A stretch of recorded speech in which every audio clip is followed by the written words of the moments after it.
Be like, that's one. Mm-hmm. Y'all keep Well, count. A little Probably sensor get 10. sign. I said the F word and then I said,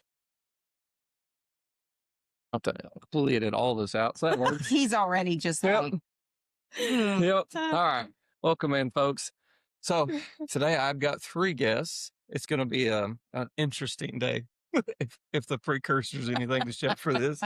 So today we're going to be talking about PCIS, what it is, not really too much into the history, but what it can do for responders, how it's helped me and others. Had a lot of questions since we just got off of this last one 2 days ago, kind of a whirlwind event that we went through after 6 months now of my journey that is still ongoing. Obviously, it'll be continuing. It was crazy to see where my growth came from. But before we get too far in, I'm going to introduce our guests. We've got Kinsey from Little Rock Fire Department, Jen Hillman, who is counselor and peer in 27 20. Or talking about years. when I sat, Little- what? 27 years. Law prior. enforcement. Oh, yeah, 27 years. Yeah. Yeah. And then Sorry. Katelyn Coney runs Instinct Counseling. I don't know how long you've been doing it. Like, I don't remember. 13 years. Okay. So I got the youngest experience because everyone's got at least 10 years and I've got 9 years. Makes me feel great. There's nothing wrong with that. Hey, you're wisdom, learning a lot of wisdom in you're here. learning a lot earlier in your career than the rest of us. So it's great. Yeah. Which is the biggest gift of it all. Mm-hmm. Yeah, I get to steal all y'all's wisdom so I don't make the same mistakes y'all did. That's right. That's the goal. That is my goal. Mm-hmm. That is my goal for the day and for every day. So, why don't y'all kick us off? Tell us what PCIS actually is. And it's because I don't actually remember what the acronym stands for. Somebody asked me that earlier today, and I was like, oh, let me Google that real quick. Yeah. PCIS is Post Critical Incident Seminar. That's what it stands for. The seminar is a little bit deceiving, but it's for any first responder, and that could be law enforcement, fire, dispatcher, EMS. Sometimes we've had some military veterans come, and it's for anybody that's either had a critical incident recently that has caused a lot of disruption or cumulative time and service that's just kind of built up and started to have an effect on them overall. So it's 4 days the way we do it locally. It's 4 days long, and we call it sitting at the table, and everybody is able to have an opportunity to tell their story and what they've been struggling with. And then we break out into small groups that are similar in the types of events maybe that people are struggling with. And then those are led by peers, and the peer has had to have gone through the PCIS before. And then we have clinicians, and so there's breakouts so that you get to see a clinician in the midst of that. And then there's just a lot of time to spend with other people that have been through the same thing. The most important thing I think taken away is that you're not alone. You're not alone. And sitting around the table when you start to hear everybody's story, you immediately start to feel that, like I did. You're just like, oh my gosh, the things that I didn't even realize I was struggling with. We're all in the same boat. It doesn't even matter. We're all in the same boat. And there's just something very comforting about that. Mm-hmm. You know, I will say when we sat at the table, I was very, like at first, until about 5 minutes before, I was like, I'm good. I've been doing this for 6 months. And right before I sat down and I seen that I was the last at the table, I was like, oh shit. Nerves kicked in. And then as people are going around, that was one of the biggest things. I've been working on this for 6 months, putting in a lot of work, morning, night, counseling sessions, um, phone call sessions, with peers and stuff and counselors. And even still then, sitting at that table was still uplifting and took a lot of weight off what I didn't expect, which was crazy. So you're a participant this year, and Kinsey, you were a participant. Mm-hmm. And Kinsey actually kicked off the table. Yeah. I don't know. I was like, you were nervous. I was nervous. So I was about to ask, how did you feel kicking it off? Because for me, ending was stressful both times, but you had to kick it off both times, and that was worse. I don't know. Can I say what? Can I say what you did? Mm-hmm. Okay. Well, she told me I had to go first.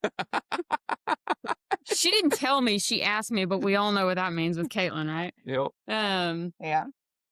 Yeah, I went first. And I've been like, in my, what do you call that, journey a little bit longer than you have, because what happened to me was just something happened to me at work, and it was very, very traumatic for me. And so I've been working on it for about 9 months or so. I've been seeing Katelyn. Um, and so I have worked through a ton of shit, a ton of stuff. Cried more in the past 9 months than I ever have in the past 20 years. But all that to say, I was first because I'm able to talk about it now a little bit more. When we were going around the table, and I'm sure that it's the way it is in the past. Some people have never talked about that stuff, right? Some of that stuff that they didn't know was going to come out came out, and that's the first time they've ever talked about it. And I feel like I've talked about the majority of what I've gone through, if not probably all. So I did feel a little bit more comfortable, and I think that's kind of why I was pushed to go first. Maybe, I don't know. But yeah, it's still nerve wracking because that who I was talking to, it was still the guys, it was still people like us, first responders. And although I've opened up to some of the people that I've worked with, it was still uncomfortable because we have that stigma, right? We're hard, we're tough, we can handle everything. And to be able to kind of like talk about that in front of people that you're supposed to kind of have that tough face on, it's a little intimidating, but incredibly relieving. And it felt good and made a ton of connection, which I'm sure we'll get to later. Yeah, we'll get to the connection part later, but I will say, even for myself, I've been telling in front of my firefighters and on this podcast for months now, being at that table, and something about sitting and staring at somebody telling your story changes it, right? This is intimidating, probably guess a little bit, but because it's out there to the world, but it can be edited, it can be deleted, and they're not staring you in the face. Yeah. And quiet. Lord have mercy. It was quiet. And I was like, can somebody crack a joke, man? And you would crack a joke and nobody would laugh. Oh, no. I'm like, that's funny, man. It's trauma. It's funny, right? Jeez. Yeah. Which I know I'm better now because I can laugh about stuff, which is part of the process, in my opinion. Some people don't find that funny. But okay, she's not judging, so we're good. Yeah, right. That's what she always says. I'm not judging. But are you? I'm not judging you. You're judging me. Oh, Lord. Here we go. It's coming. Yeah. It was funny. I think it was our last PCIS or something. Maybe it was the one before that. And Jen said, if you've ever been personally violated by Katelyn Cohen, please raise your hand. It's like, yeah. Like, hands all. Okay, Jeez. That's a gift. Gift, for sure. It's a gift. All in love. It is all in love. Yeah. It is a gift, though, because you can look around the room at everybody that raised their hand and see just how many lives you've impacted and how that web is now spreading out to help others. No doubt. Yeah. I mean, we're a testament sitting at this table right now. Yeah, for sure. That is my privilege. Yeah. I'll say something. I don't know if I'll just kind of go off on a little segue. The thing that I've thought about so much here recently, probably in the past few months, is like I didn't realize how important it is to have first responders specific therapists, clinicians, counselors. I didn't know. Yeah. And because I've seen some in the past here and there, but I never really connected. It was always kind of like, and they're too fluffy. I hate to, you know what I mean? No, I mean that in a good way. But it was like it when I first came to y'all, it was just like, oh man, yeah, this is right where I need to be, right here in my couch. And I call it my couch and I walk in, but that's what's so cool about PCIS too, is that all the clinicians there are first responders specific. And that is, I think, imperative for our healing journey. It really was unique for me because that was one of the things I first sat down and talked with Katelyn about. Is I'd been to other therapists before and it did nothing, and I never continued on because of that. They were just, it's like what you say on TV. How can I make you feel better? Like, I don't need that shit. Like, I need let's Yeah. Yeah. Work your shit out. Dig in there. Yeah. Yep. Yeah. As much as I'm gonna love my T-shirt with all your sayings on it, No, I'm working on it it. still sucks. Yeah. I'm working Yeah. on it. Well, we get Kevin. into that piece, with just the first responder specific clinicians that, and I had a wonderful mentor and, still do have several mentors that I trust, Wendy Blackwood's one of them. And, she would always say, and just kind of preface it with, you don't have to protect me. Yeah, I do my own work. I have my own therapist. Thank you. And I say that a lot because you don't have to come in and do the same things that, uh, and we see responders doing with their families, which disconnects them even further. Because one of the things I always hear is, I don't want to tell them those things because I don't want them to feel like I feel, or I don't think that they can handle it. And uh, again, why it's so essential to have a culturally competent clinician who knows how to walk through some of those tough things, but also to make you feel comfortable. And you don't have to protect us from the things that you're going to share. Like, we can hold that for you. We can handle that. You feel like that's kind of why PCIS really helps a lot of people jumpstart into things that they didn't even realize were a problem that they're thinking of, because you get to hear so many stories. You're not scared to hear or say your story, right? Because we're not at that therapist. We may or may not know whether or not they're culturally competent, right? You're at this table with your colleagues and peers. So you're just saying what you feel. And it kind of gives you that next jump to really understand where your brain is. You feel like that's why it's helpful, or There's certainly that introduction into just kind of thinking about getting help, or thinking about talking to, maybe a culturally competent civilian therapist, or, maybe they're a culturally competent clinician who has a responder background. Either or, it kind of gets you thinking about, okay, maybe somebody can handle some of the things that I'm going through. But also, group is such a powerful, powerful thing. And one of the most powerful modalities, even if we think about just therapy in general, because it is that shared experience. We get to resonate with the sense that we are not alone, and that there's other people, which often we feel like we are alone, that there's nobody else who can feel or who's experiencing the same things that we are. So then we create the shame piece around that too. And sitting at the table with other people removes that shame. I think it also gives them the opportunity to identify the fact that they really are struggling, because we've all heard people say at the table, like, oh, when this began, I really thought I was doing okay. But then they figure out, like, oh, I was really struggling more than what I thought. It gives them a safe place to maybe let down some of those guards and really self-assess and go, am I okay? Because I feel like maybe I can relate to that. So I Well, think even that's another big label, part of it. that's a good point too. And even like label, maybe I don't have words for how I feel, but that really came close.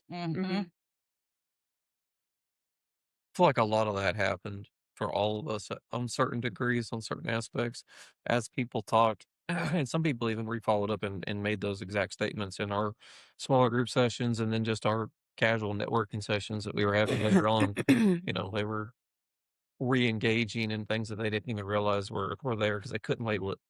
Sure. Um, Yeah. which I can attest, because it took, well, or it was probably month 2 or 3 of coming to you before I realized that I was in a rut, because I'd built a habituation, or whatever that term is that you threw at me. They were pretty quick. And then, so I didn't realize the rut that I was in, that pot that I put myself into, as Jim likes to throw that out there. Like, you just don't know what you don't know. And that table really allows us to get past our own selves. I had a few people that came up to me and they're like, "You were right." And I was like, only because Katelyn had already showed me that I was not as smart as I thought I was. Yeah. Well, when you're sitting on the other side of it and you've gotten some healing, then it's easier for you to identify in other people. Like, I can see that you're struggling. There's relief. You don't have to live this way. There is relief. So as people are making it through those 4 days, how often do you guys actually see them put the work in while they're there through the whole thing, and then carry it on forward? Because I know part of what we learned was some of the things that me and Kinsey have already been doing, and that's keeping the momentum going.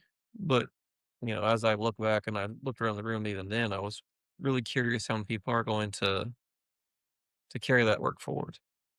Well, you two, not the norm for a PCIS. Typically, a PCIS, this is the first interaction somebody's had, the first opportunity that they've had to really open up. And so for them, a lot of times this is the beginning. And so the thing we like to stress is this may be a good 4 days, and like you might have done a lot of healing and a lot of recognizing. It's just the beginning. Like you really do need to make sure that you're cleaning up and clean out some of that stuff that's lingering, depending on what that is for every person. And then sometimes even coming back for, once a month or once every couple of months, just to make sure like anything that's happened since or anything that's come up. So Yeah. you guys were a lot further, which is an advantage. Yeah. Yeah. I know PCIS at the, um, you sit there and you look around and some of these, the way have thought about it is like some of these people are just getting cracked open, right? Like because we've had this hard shell around us for so long, and whatever it was that brought you there, they're just kind of cracking that open.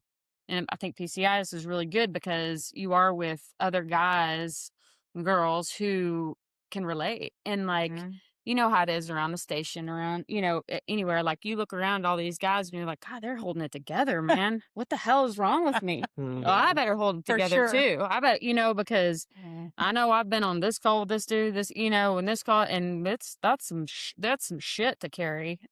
Especially as it just keeps piling up on you. And then you go home and then, you got all the stuff at home and all the responsibilities.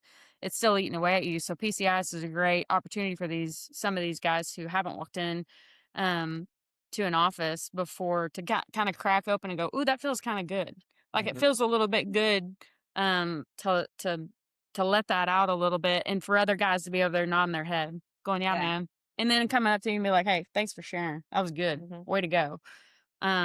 So it's kind of a safe space in a corny term, but it is. It's really a safe space, to be able to do that, because the fire station is probably not the best place to do that. Let's be honest. Let's not, we talk about and we joke a lot at the fire station, but it's not a good place. It's fine to talk about stuff, of course, but to really just start airing it all out, and then that bell hits and you're like, well, fuck, gotta go. Just kidding. Let's put a lid on that for a minute. Yeah, we'll dry these tears up. Yeah, right. Backing off of, what you said and the safe space. I think that's really why it's so important after that to continue to do the work, because like I know, like me, I'm protective over my people. Jen, you're protective, you guys are protective over your people. We're all protective over over things in our life, right, that we care about, that we value. And same goes for like the PCISs and some of those, of us who are involved in PCIS, who want to do peer work, who want, to help people grow, who believe in those missions. Is, there's that protective piece there that you want to protect programs like that. And you want to, make sure that it's standing true to the mission and kind of continuing that. And kind of segueing into, I think that's why it's really important for you talked about peer work and how often, and why it's important to continue the work. It's one thing coming and sitting at the table and all the things that come along with that. It's another thing where we get on kind of this high after the table to where, we see a lot of people who want to be involved in peer work, who want to be a peer, who and there's still a process after that. So it's not just sitting at the table, but then it's going to, get certified as a peer and, then even can kind of continue in that own work. But I think sometimes that's where like the ball kind of gets dropped. Yes. I agree. Is, we go on this high, then we go maybe even get certified, and then we want to go out and do this work. But just like us as clinicians, when you're working with people who are hurting, there has to be a place for you to continue to do your own work and to offload those things and to do your checkups, to do your checkups. Yeah. That's really what I wanted to tie into Good is what point. does that look like as a peer and as a clinician? Because both of us will probably end up down that road at some point with is the way our trajectory is going. I'm actually going to, what's the name of that FOP play? The Power and Peer. There you go. Power and Peer at the end of this month. So, Well, that's a good question, because that's where I started. I went and sat at the table in 2020. Mhm. I had already started doing some of my trauma work before I went. So I'm kind of like you guys. I was Yeah.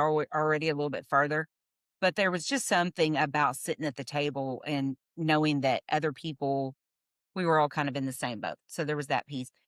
And then knowing, oh, yeah, we need more of this and we need more peers. And so I got trained in 21 for the first time, but I kept doing the work knowing that I had a long way to go. Like I had a lot of things I still needed to work through myself. And as I continued to grow through that, I continued the peer work. And had I not continued to do my own work, see my own therapist, uh, that could have been a mess because what I see a 'Cause lot of life keeps times, lifing. yeah, because life keeps life. Yeah. And then the other Yeah. stuff that you started to kind of deal with, if you Mhm. don't deal with it all, it will come back at Yeah, you. it does. But I see that sometimes in peers, people really do want to help. I believe that. But then if you don't do the work and continue to get healthy, then what ends up happening is you end up doing it not for the good of the person that you're Mhm. trying to support, but almost as your own crutch Mhm. for your own stuff. And Mhm. then it kind of gets muddy and ugly. So I think it's really crucial that if you're going to be a peer, you have to do the work. You have to walk that out yourself because you have to be able to sit with other peers or your own peers and say, I know it's hard. Mhm. This is where I started. And then these are the things I've done to continue to get better. Yeah, peer work's not a substitute for, the real internal work that you should be Yeah. doing. And, I see a lot of either the yearly PCIS or, uh, just peer work kind of being a substitute for that. And that's just Yeah. not enough. Then it's pretty evident over time and what happens, especially in my experience. I don't know if you guys have had the same experience, but in my experience, agencies and other organizations and things like that, what really happens is people stop trusting the peer team. Mm-hmm. And so then this thing that you worked so hard to create, this thing that you were protective of, this thing that you love, that you believed in, is no longer serving the mission, but because they're no longer trusted, or they're, using the peer work as a gossip, or, it's not structured in a way that's safe anymore. And, and that really hurts a lot of people. I agree. It really hurts a lot of people. Well, peer teams have to have a lot of accountability. There has to be somebody that's watching out for the peers Hmm. and saying, okay, Well, and who's willing to step up too. You see that a lot. Who's yes, willing to step yeah, up and say, like, I'm not sure that you're okay. You want to talk about that? Can we talk about that? Because that was a little sideways. yeah, yes, agreed. So how do you avoid those pitfalls? Because they seem to be pretty commonplace. Hmm.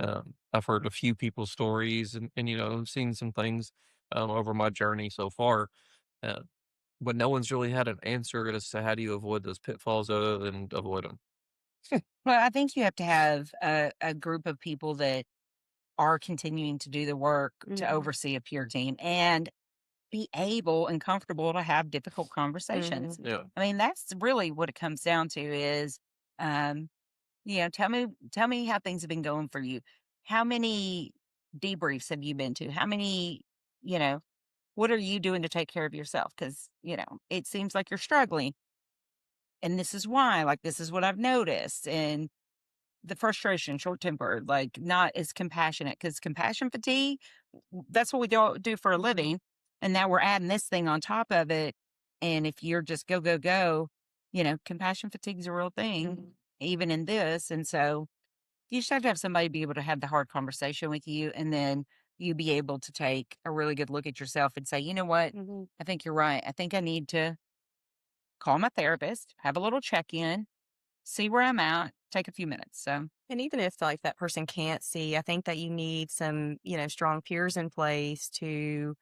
Um, we tend to think of like when we're confronting something that it has to be conflictual, mhm. and that's not really, that's not really the case. It's going back to some of even that basic communication that we're taught, and how do you just approach conversations? How do you get curious about something that's, maybe you were misinterpreting, and can we come at it from that framework? But then also, if we have a peer who's maybe like, no, I don't see that, or, gets defensive or whatever the case may be, then being able to say, I think you need to sit down for a minute. And that's okay that you don't think so right now. But, we can come back to this conversation later if we need to. I think it's time that you sit down for a minute. I think that's a really good point.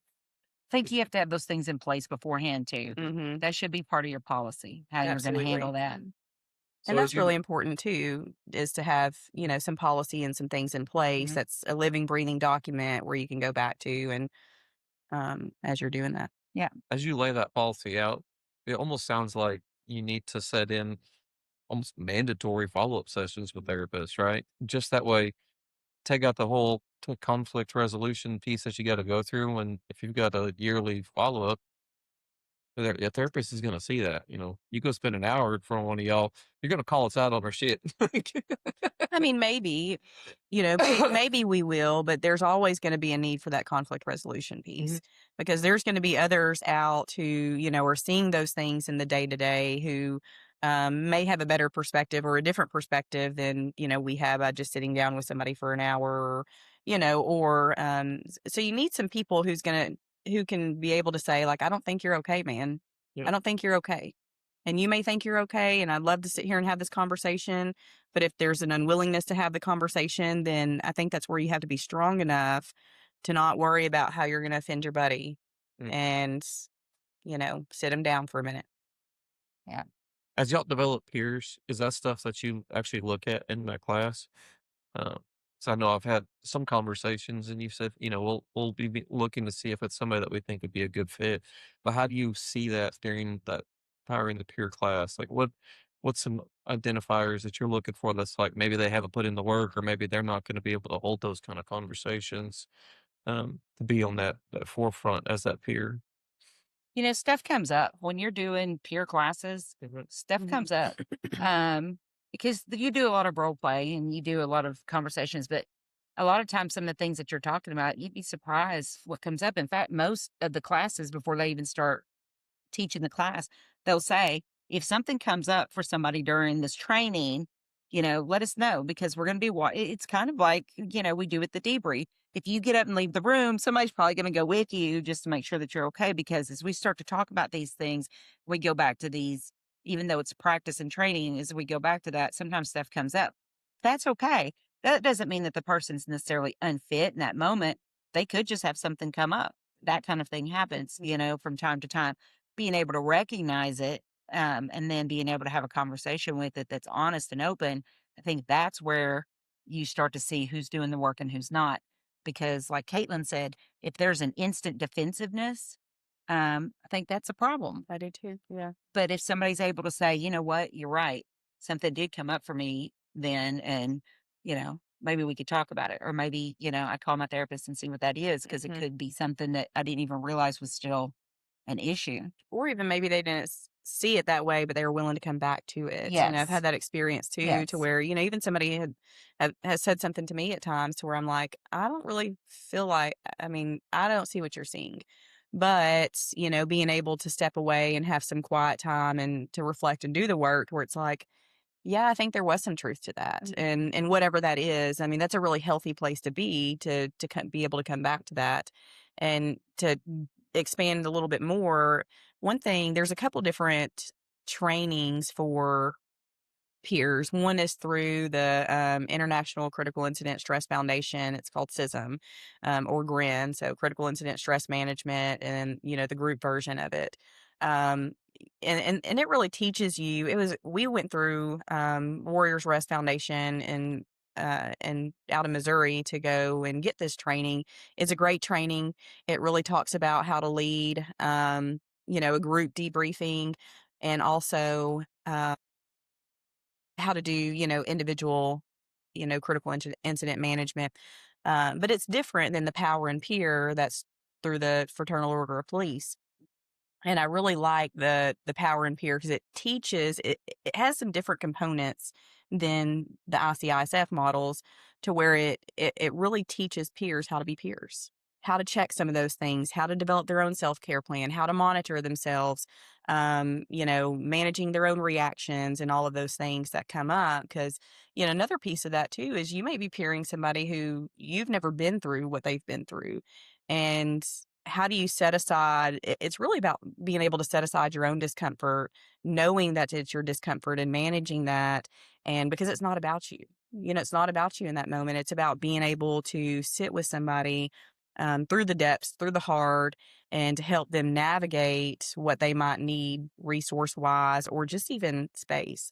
I mean, most of counseling is not somebody coming because they want to hear my advice. They just need somebody to listen through the hard stuff that maybe somebody else hasn't been able to listen. Peer work's really not that much different in that sense. I agree with that. That's a lot to take in. That was a lot. I think we both are now second guessing. Yeah, I'm like, I'll never be Yeah, here. no, But I'm curious. Here it goes. I'm curious. Oh, here we go. So I told you she's going to turn the Is this tables. free? Do I need to get the credit card? So, what about that feels overwhelming your heart? It's a lot of information, right? It's a lot to sit with. Right now, it's a lot to sit with in my mindset because you're basically telling us that to be a successful, good, engaged peer, to do it right, and to be what it should be, is we almost need to embody what you guys do as a profession on a smaller scale.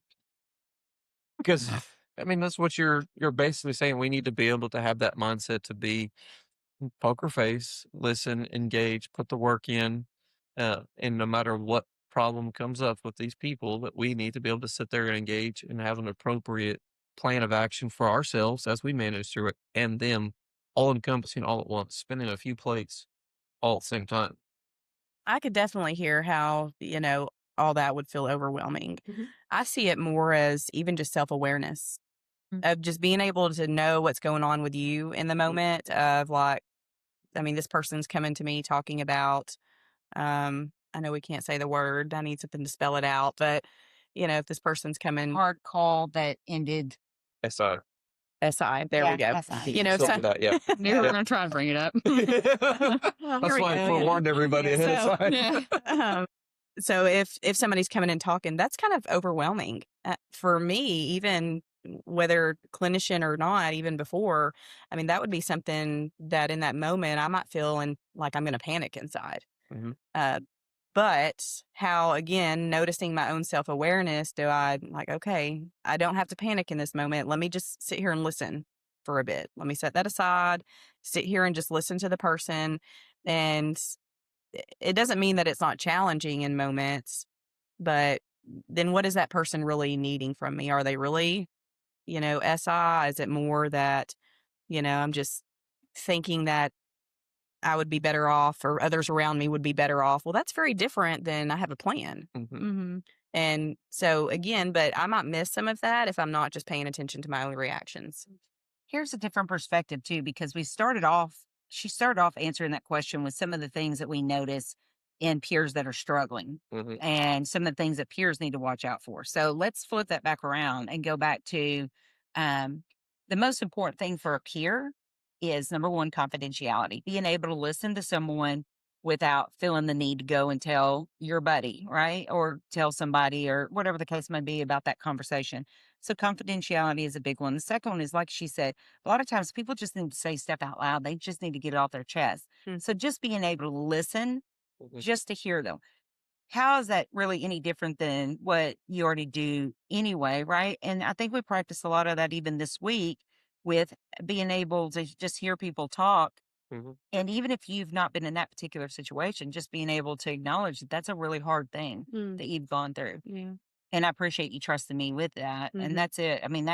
But I think the plan, like she was talking about, is a plan that we should have just in general, especially still doing the job that everybody's doing, is just knowing, like, if I am starting to get overwhelmed with my stuff and being able to identify that's my thing, not their thing. What am I going to do about it? What's my plan going to be? And the more you do the help, the easier that plan gets and the more second nature that it turns into. So would you agree with that? I would agree with that. Does that feel a little less overwhelming? Yeah, I mean, like, yeah. Um, well, I mean, thinking about all this and thinking about the peer that helped me, it was as simple as him after what happened to me at my job, he caught on to how I was acting, right? When I found out what happened to me, the Casey was in the station with me, and it was that morning I was getting off shift, and I'm, joking and laughing, and he caught on, of course, and I'm thinking, "Oh, it's cool, I'm cool," right? And as I'm driving down the road, Casey is texting me going, "Hey, listen, there's this chick," and that's all it took was him Yeah. doing that, because I remember thinking to myself, "Man, I'm not good. Like, I don't feel good. I don't feel like I'm normal. Like, I'm not, chest is like pounding, like my heart was pounding," and that's all it took. So there's two, like, s- opposite ends of the spectrum on peer stuff. Like, it's not always going to be this heavy, like, have to sit with somebody. Mm-hmm.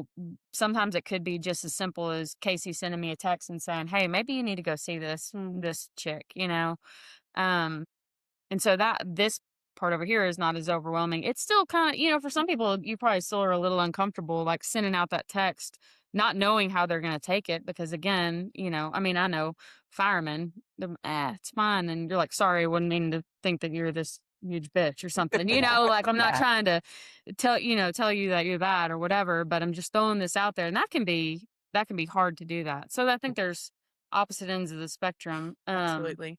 You're right. And Yeah. sometimes just asking somebody, Mm-hmm. like when it's just the two of you and you have a minute, just being able to just say, "Are you okay? Yeah.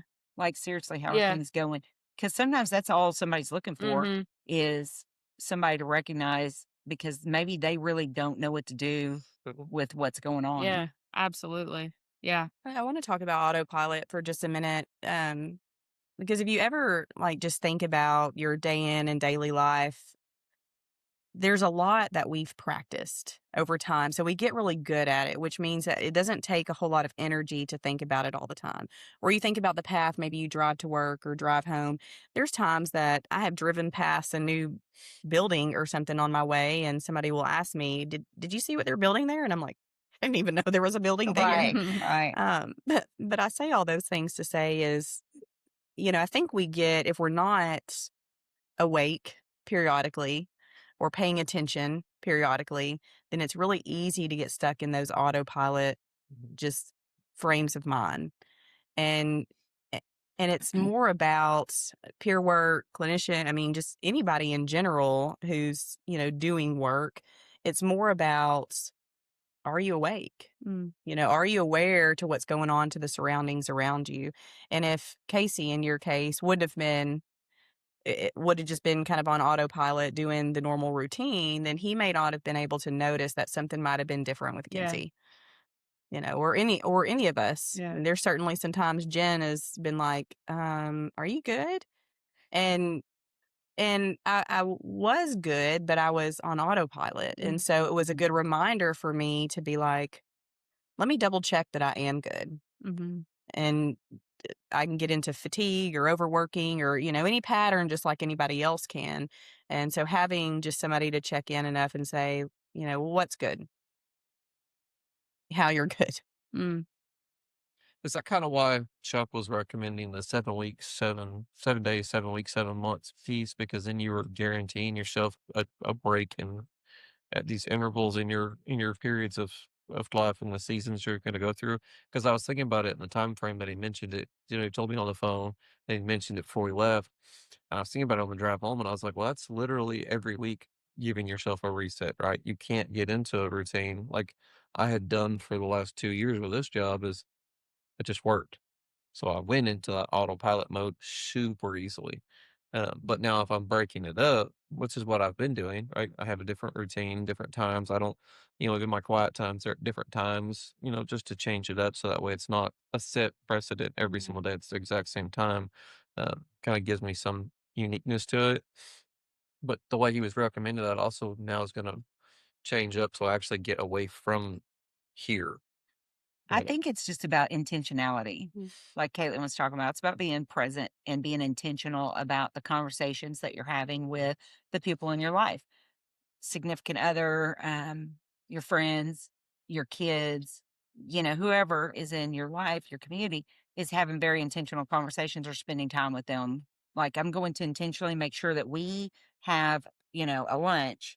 Katelyn and I are both so very busy and sometimes on different ends of the time schedule. And so we have to be very intentional about, okay, we're going to take this time and we're going to spend this time together just to catch up and see, kind of a check in.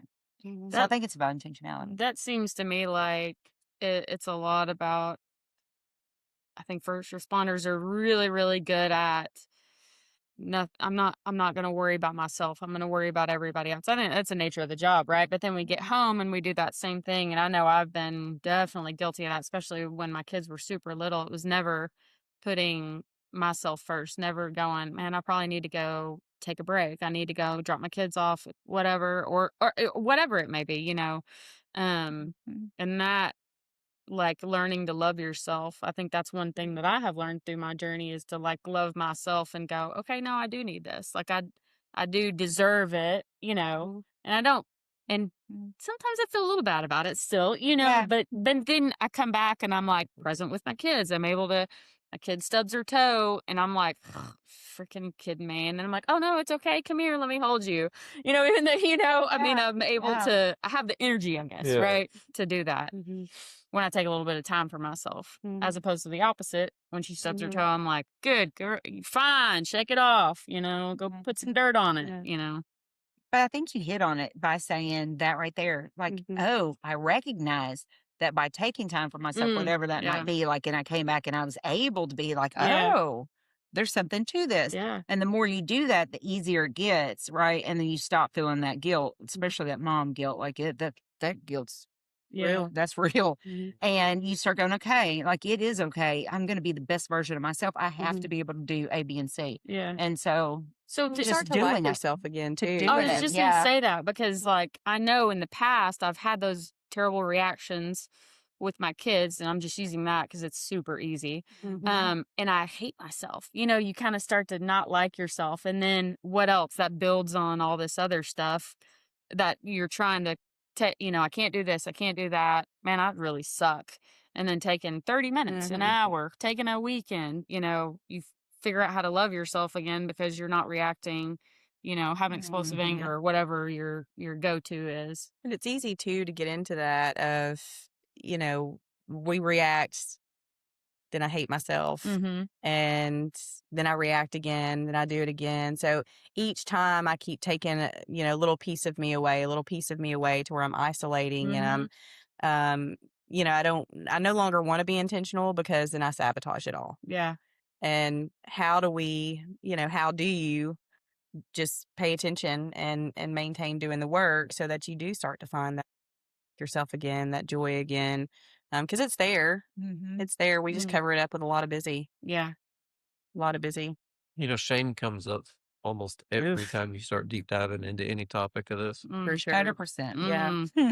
When we were doing that, what was the 4 graph that called again? Oh, I got it in right here. class? What was The the Matrix. What was that The called? Matrix. Oh, the act matrix. That's what I thought about when you were talking about Listen. that. I'm not showing you on my list. I got mine hanging on the wall in there. Yeah.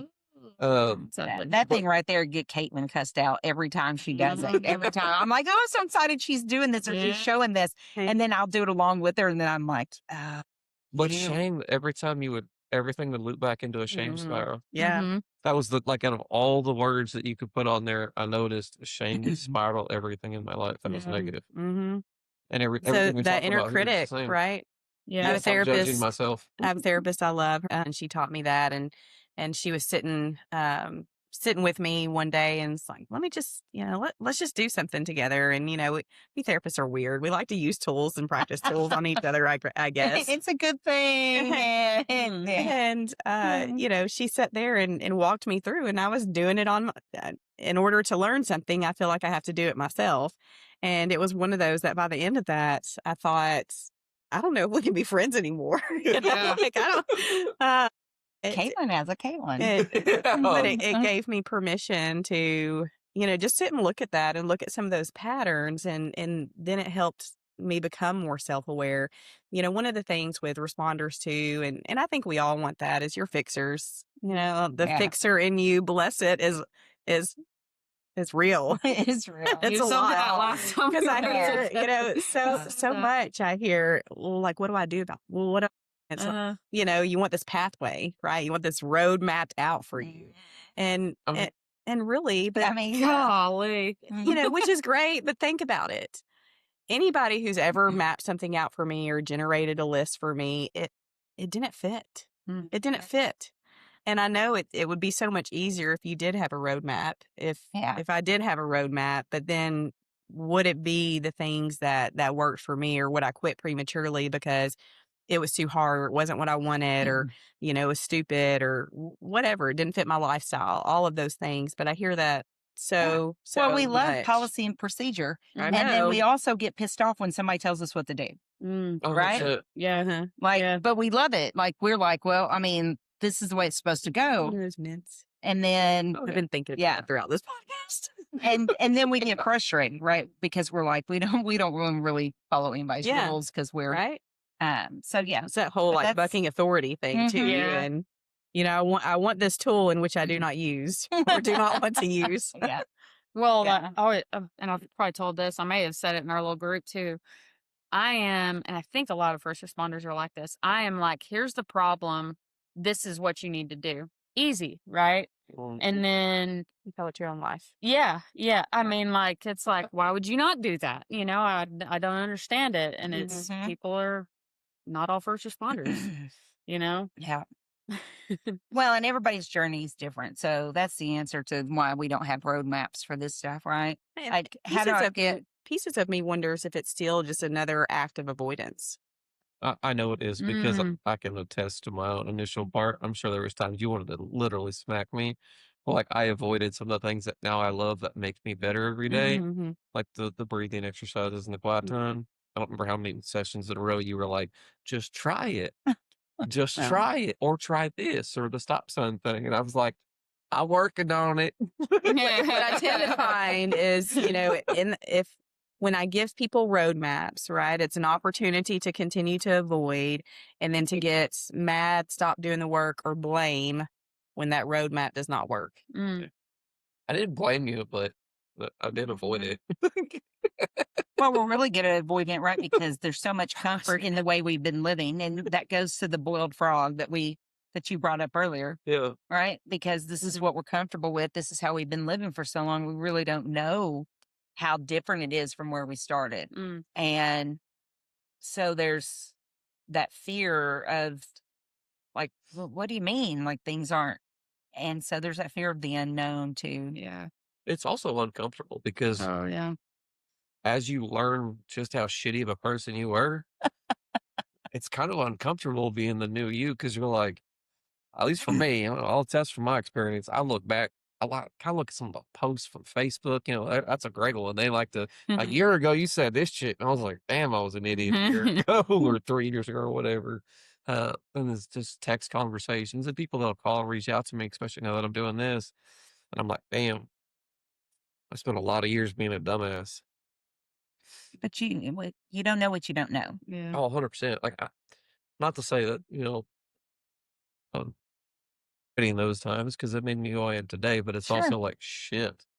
It did take me a while to get my head out of my ass, so I do know what I know now. The problem is, though, once you know, there's no going back, right? Like, once you know that, you struggle with the thing, or you need to, like, you can't unknow it after that. So what's the difference between stupid and ignorant, She was talking That's to you. gotta go. You're right. Put that in my quotes.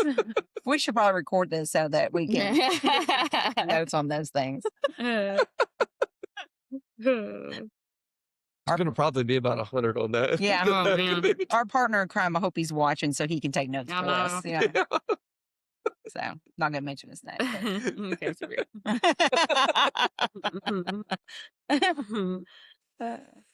He's in on that too. Oh, what? Who?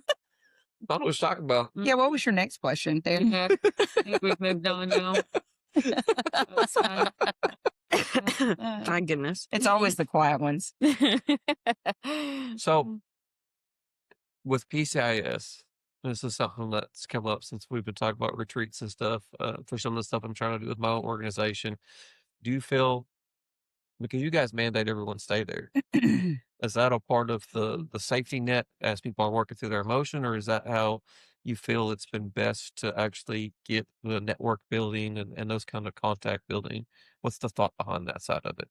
I can't speak to that particular PCIS and the rules of that, but I can tell you that when people are together in an environment like that, it gives them more downtime because Yeah. you have a lot of conversations that happen after dinner Mm-hmm. when everybody's just sitting around, Well, I playing go to bed games or before 2 whatever, o'clock any day of the week. right? And so there's that, it builds that connection because when you leave that environment and you go home to spouses, kids, bills, responsibilities. Like, Distractions. my house looks like it's in foreclosure because my grass is so high, right? Because I haven't mowed it in 2 weeks. But you have all those responsibilities when you go home, and we want you to stay in that moment. We want you to stay in that environment of healing where you feel safe and start of kind of having to start over the next day with re-regulating. That So 100%. So that was my biggest takeaway from staying there because I live 30 minutes from Conway, Mhm. and I was like, I am not staying in no dorm. I'm perimenopausal. I need it to be 65 in there. Like I'm out.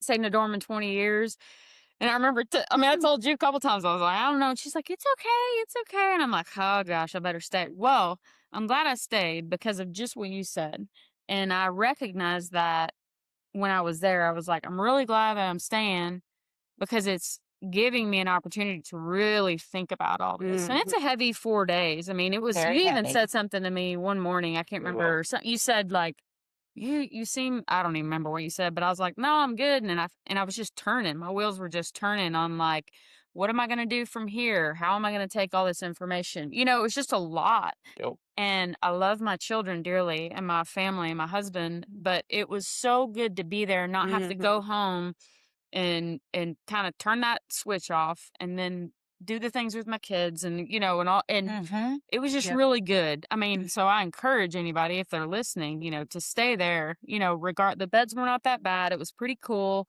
I had to clean my own shower, but that's fine. But it was really good. I mean, it was really good, and it gave me some space in my head just to focus on me. I only have one And disagreement. that's the That's the point. beds were fucking horrible. Yeah, I knew. I mean, Well, and most, you can bring a mattress topper. Bring a mattress. I would encourage anybody to bring a mattress topper. Yes. almost did. If there's anything I will They did suck. I mean, they did suck. mattress topper. Yeah. Other than that, like even so, I don't have a spouse or anything to come home to, but even then, I would have come back. Oh, here yeah, and you not had could've to say- worked. Yeah, Yeah. I'd have done work. Yeah, for sure. emails or something like it. Yeah, I mean, Yeah. but I- expect. Most PCISs, yes, you are there and you are staying because of the very reasons that Jen's talking to, that you're speaking to.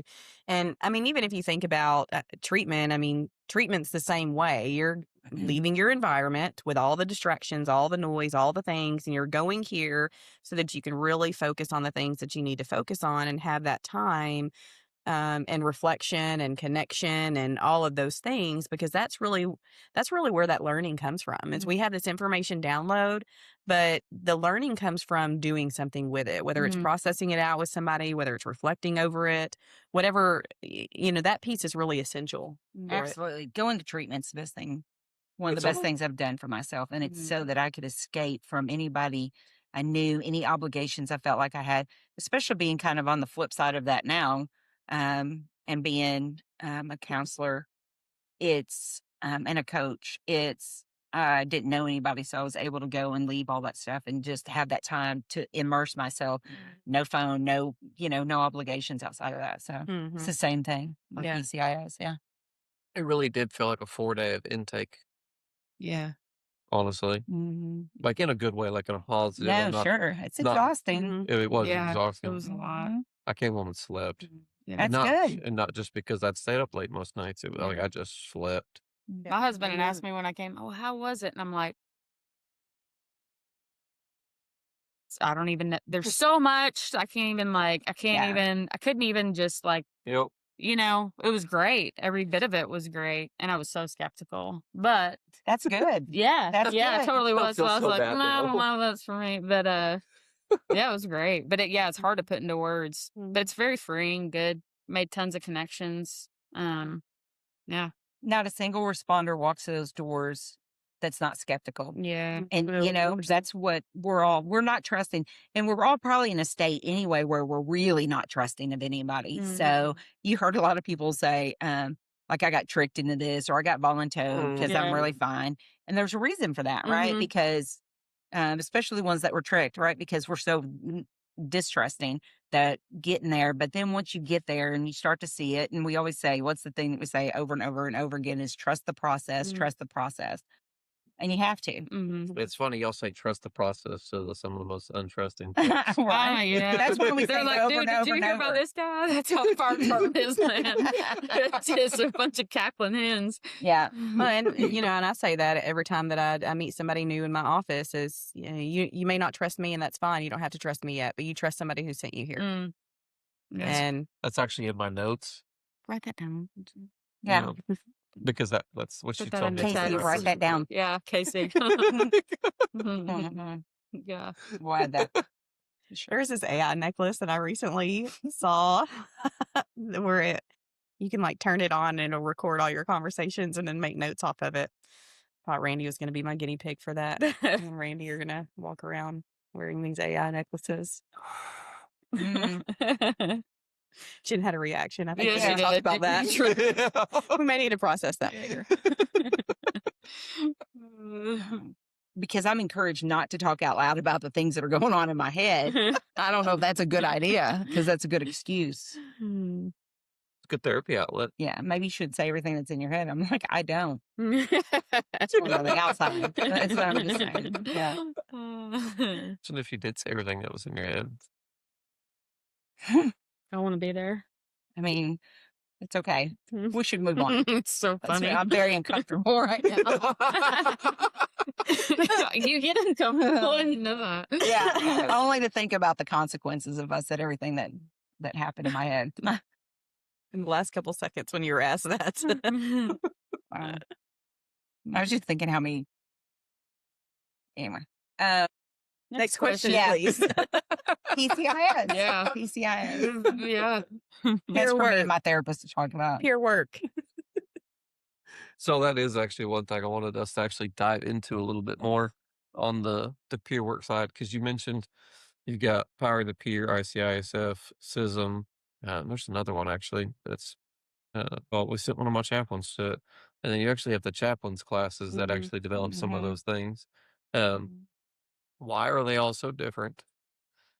And what is your recommendations when you're trying to navigate that field for these leaders and these future peers?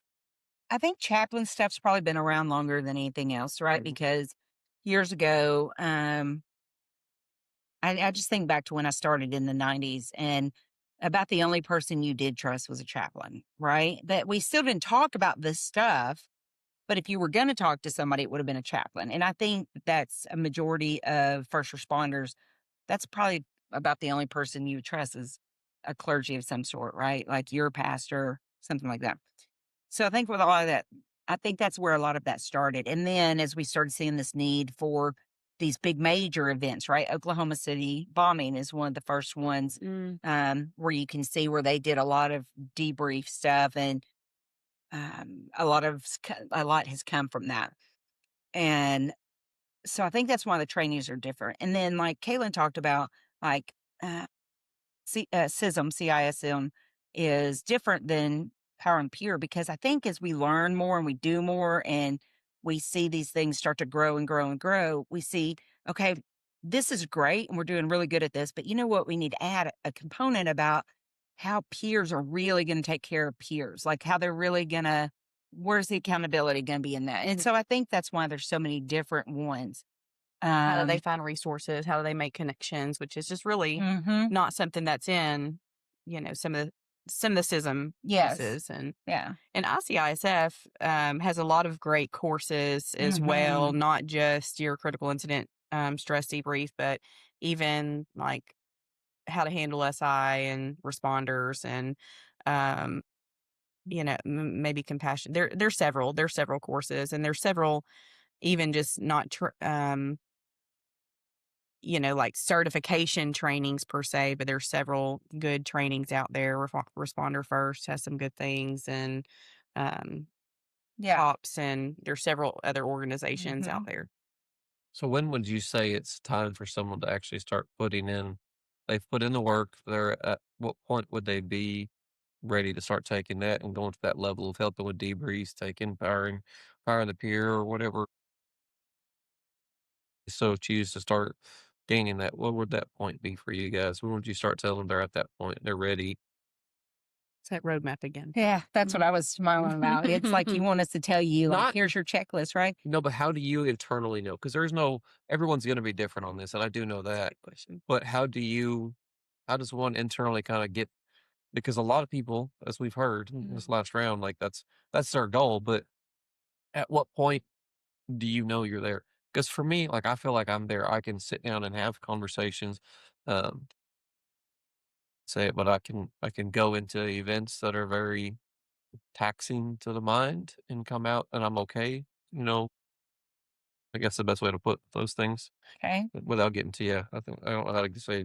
I think y'all get where I'm going with here. Well, you can notice if you're having reactions or not. It sounds like like my internal works well enough that I can sit here. It's literally where I sit down in the evening for 15 minutes to an hour and make sure how I reacted to the day, how my day went, how it transpired, the goods and the bads of it, and really focus in on myself and what I did right and wrong, and go to bed peacefully at night, right? So Well, I feel like I'm there, but maybe that looks different for other people. I think sometimes the misconception is okay, I'm fixed, I'm good. Mm-hmm. I'm all the stuff, like I can go and do all the things now. But the reality is we're never going to be fixed, right? Yeah. Especially as responders, because there's just so much. Like some things are going to linger, and some things maybe like fireworks. I'm never going to be okay with fireworks. Like they just cause me too much anxiety. I mean, it's not really a reaction so much as it's that constant like adrenaline dump. I don't enjoy it, but I know that. So I'm like, I'm not going to come over if you invite me over, or if you are going to be shooting off fireworks, because I don't have a good time, right? Mm-hmm. It's not necessarily a reaction. I just know me well enough to know that's kind of a thing for me, and it's probably going to always be that way. where there's going to be an event or a build up or Yeah. It's just just the sound of it makes me immediately want to go, okay, Mm-hmm. who's shooting at me, that kind of thing. So, and it's not fun, but my point to that was, we're never going to be completely fixed, right? And there may be things that come up for you when you least expect it, or life's challenges could just continue to. So I think it's about learning the tools, using the tools, right? Because when we talk about therapy, a lot of times you do get a lot of healing from it, but a lot of times it's just learning tools, right? That you can use in your daily life to go, okay. And then being able to recognize that self-awareness piece, right? Because even this last PCIS, there was a moment that something happened. about that. Yeah. That I had an immediate reaction to it. And, but I recognized the second that it happened that that's my stuff, not theirs. And then I took a breath, a beat to be able to respond to him instead of reacting. And it didn't have anything to do with him. And then I was able to go and talk to somebody and be like, hey, work through this with me, because this came up in the middle of this. Bam, done. Okay. And be able to just continue through, right? And I think that's a key piece of the difference. Before you go on, I want to highlight that Okay. too, is again that awareness piece, but being able of noticing that a reaction's coming up for you, again, kind of like I talked about a little bit before, and in that moment not reacting to that person or that scene or whatever is going on, and being able to take a step back and say, is there a different way to work through this? Or what can I do in this moment? And then knowing that I know where to go for resources after. Yeah. And that feels like a win to me, right? Because 5 years ago, it probably wouldn't have been like that. Of course, I wouldn't have been probably up here in that position then, but I probably would have just hearing somebody talk. I probably would have reacted to that. And that wouldn't have been their fault, because they didn't have, they're just speaking out of, what they think in that moment. So, but yeah, that's your tools. So we're not asking everybody to be perfect, and we're not trying to get everybody fixed, right? Because we're not There's nothing wrong with this. We're just reacting to life's trauma. I have a question. Mm-hmm. Can I ask him a Yeah, question? no, go for it. So thinking about like, we talk about doing work, right? I think one thing that can be intimidating to me as well, but like especially a lot of, and I speak of firemen because that's what I know the best, right? But what can be intimidating to us is you're talking about doing the work, and in my mind immediately goes to, well, I got to go to therapy all the time, Mm. you know, Mhm. and like I get a little bit, I'm like, oh my gosh, it's like, Means I'm broken if I keep having to do this. yeah, and like, Or if I have to keep doing this. yeah, and so I maybe expound a little bit more. Like when you say doing the work, it's not like you got to walk in those doors every day, because that piece, I know initially, I mean, I don't have a problem with it now, but initially there's a lot of shame that comes with that, right? Because you're like, all these people are seeing me walking in the door, which I know you have, you're, but Yeah. A responder entrance. yeah, but I could never remember the damn code. And I was like, jeez. So I was like, F it. And I just walk in the front door. I didn't care anymore at that point. But so when you say that, like doing the work, what do you, I mean, like, what do you mean? I don't know. That's a I'm huge glad you asked that That question. is such a good question. Such a good Yes. question. Yeah. I mean, really doing the work is, even, Darren had mentioned that he comes to his house and he sits down and he kind of reflects on the day. Was there kind of your highs and lows? Something I do at the table, even with my kids, what's your highs of the day? What's your lows of the day? And we can just kind of talk that out, or, you sit there and kind of walk through that with yourself, and just self-monitoring. Maybe you've had 4 months where it's just been event after event after event, and it's been a lot. And, maybe then it's going to check in with a counselor quarterly, or if you want to do monthly, that's great, but quarterly, or just somebody, a peer, sitting down with a peer periodically, monthly, whatever, and just checking in, talk through some of the things that you've been walking through, because you're right, you may be fine. Those events may not have triggered you, but just kind of talk through them, because I guarantee you there's something that may come up that I was like, I didn't know that bothered me, but now that I've said it out loud, I can see why it bothered me, and then I can move on from it. And you didn't even have to walk in a therapist's office. Yeah. Did I answer that? Yeah. I think a part of it, right? Because I think the other part is individual, right? Like, what do you need? What do you know that you need? One of the things for me doing the work means whole body yes. So one thing that I changed is, if somebody's like, hey, can you do this? What do you want to go here? Do you want to whatever? Yeah. If I don't have a whole body yes, then it's a no. All right? Because I'm an extrovert and I like to do the things that go. But a lot of times that's avoidance for me too, right? And I know that, like, I'm good. Yeah, I'd rather go do that than I had to grown up, like mow my grass right now, right? Because it's hot. But so for me, one of my doing the work is recognizing the whole body yes. And if it's not, and if I'm doing things out of obligation or a fear of missing out on opportunity or something like that, right? Like, that's me doing the work, is being able to go there. And so we all have little things, like yours is riding a bike 30 miles this morning, like a crazy person. But Jesus. I mean, but that's one of the things, for you that's good and healthy and right. Yeah. So going to therapy, I've learned a lot of tools, right? And I got a few that I really like hone in on, right? That are my dailies. And like I'm talking through this with you guys because looking back and you're thinking about doing the work, well, it is like it's daily work. But I love some like sports and working out analogies. You think about working out, it's all the time, right? It's consistent, which is one of my favorite words. Big word. But it's big word. Yeah, it's consistently working out, waking up every day, choosing to do whatever my workout is. Also throwing in a rest day in there once a week, by the way. So just talking this through with you guys about and telling them like what actually is the work. It's not necessarily walking into your office once a week, twice a week for some of us who are really at the beginning. I was there too. It's okay. Okay. Oh, Lord. I've been there too. Doctor office, but Yeah. Oh, jeez. that. It's paying that light bill, son. I do it. Well, it was Kinsey Bradford there. Yeah, I don't know. But it's coming away with stuff that you're using consistently, right? Am I saying that correctly? Yeah. So, Consistency is a big what is yeah. the phrase that you kept saying this week? Consistency and reliability equals trust. Okay. And so we talk about that in our relationships, but that also means trusting ourselves. Yeah. Too, right? Yeah. Mhm. Oh, yeah. So good. That was good. That good, Jen? Mhm. Just put it right back on you. Yeah, that was good. Come on.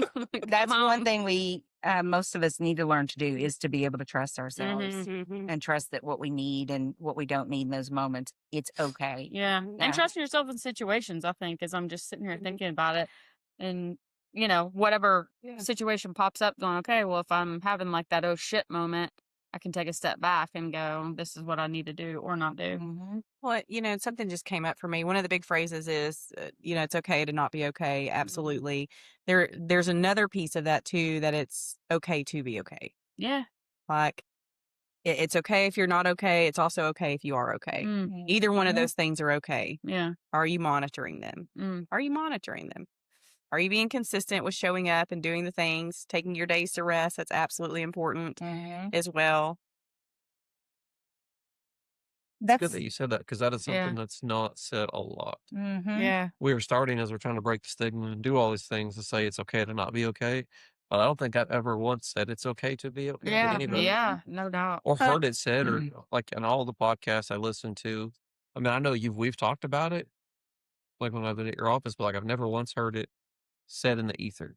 Yeah. I guess the best way to Well, put I it. mean, you think about somebody may not have a reaction to something and maybe they feel screwed up because they didn't have a reaction to it when, it wasn't that thing for them. It wasn't triggering. And so it's okay for that person not to have a reaction. We try to have that conversation in debriefs or diffusings because we want people to know, like, if you are okay and you're really not struggling with anything, that's okay. Yeah. Because we know that trauma usually builds on each other, right? And they may not have something that has built up for that particular Mhm. thing to be an issue for them, and that's okay. Yeah. There's no guilt, right? I mean, there's no Mhm. guilt in Mhm. There Yeah. shouldn't be. Feeling There it. shouldn't be, but Yeah. oftentimes there is if we're not Yes. normalizing those Yes. things. Yeah. Yeah. I've had several of those actually, debriefs, and I'm like, a snack. Like I was okay, Mhm. and other people were struggling. But yeah, it's interesting thinking about. But even then, we need the okay people to participate in debriefs too. Mhm. Glad you Because said the that. whole point of those debriefs or even sitting at the table, if you think about it with PCIS, is that our brain really wants to. You ever heard the saying that we keep repeating patterns until we complete the cycle, per se, or we keep repeating things until we complete it? It's the same thing for a debrief. What's so valuable in it is that our brain needs that missing puzzle piece. And that's really why an event sticks with us so much is because we don't have the missing puzzle piece. That event happens and we have fight, flight, or freeze. Yeah, the training kicks in because that's what you need in that moment. You don't need all the other details. Well, the details ends a story for me. Mm. Yeah, I need all the details to make it make sense. Your brain needs all the details to make it make sense. Mm. And, so I just say that for whoever's listening. I hope to, please, even if you are okay, sit at the table, go to that debrief because you're helping somebody else fill in that gap or Mhm. close that cycle for them to where maybe it doesn't turn into an event that haunts them. Mm. Yeah. And that happens a lot that somebody will say, "Oh, that's the thing I didn't understand." And Mhm. it'll be the one person that's sitting there that was like, I don't really need this. So, 100%. mhm. Closed loop communication is huge. Mhm. That's all you're doing is closing that loop of Yeah, communication that's right. with the whole Yeah. thing. But, It's closure. We for- all want closure. for so long, we weren't able to articulate that. We didn't know what that was and why that one event like kept coming and coming and coming. Like we weren't able to articulate that for so many years. Mm-hmm. But now that we do, and now that we can, we want to make sure that everybody has that information. What was the best part of PCIS for you guys? What was the thing that you were most surprised about? For me, honestly, the overall, this is going to sound weird, but it was actually working in it and trusting and trying EMDR again. Because we'd done ART very early on, but it broke me. had me crying on the couch like a little bitch. So I was refusing to do EMDR or anything. And because almost peer pressure in a sense, everybody else was doing it, finding success. I didn't do it. Oh, well, everybody except her. I suffered myself. Well, But also sitting at the table brought up, I had a fatality wreck, literally throw a rock down here to where I cheated a guy. And we went through an EMDR, and when I was running errands and stuff today, and since then, I've yet to have a flashback of it. So Mm. it was a huge win because I'd been carrying that and didn't realize how much it was impacting daily until we sat at the table, and then we went through the EMDR. Even then, when we were getting towards the end, like it got to the point where all I was seeing was just the guts and gore of the call. So she was able to wipe all that out to where now it's just another folder. Mm. Don't bother me. That was the first time you'd done that? EMDR? Yeah. That's some voodoo shit. That's crazy. yeah. Man, it was, yeah. Yeah.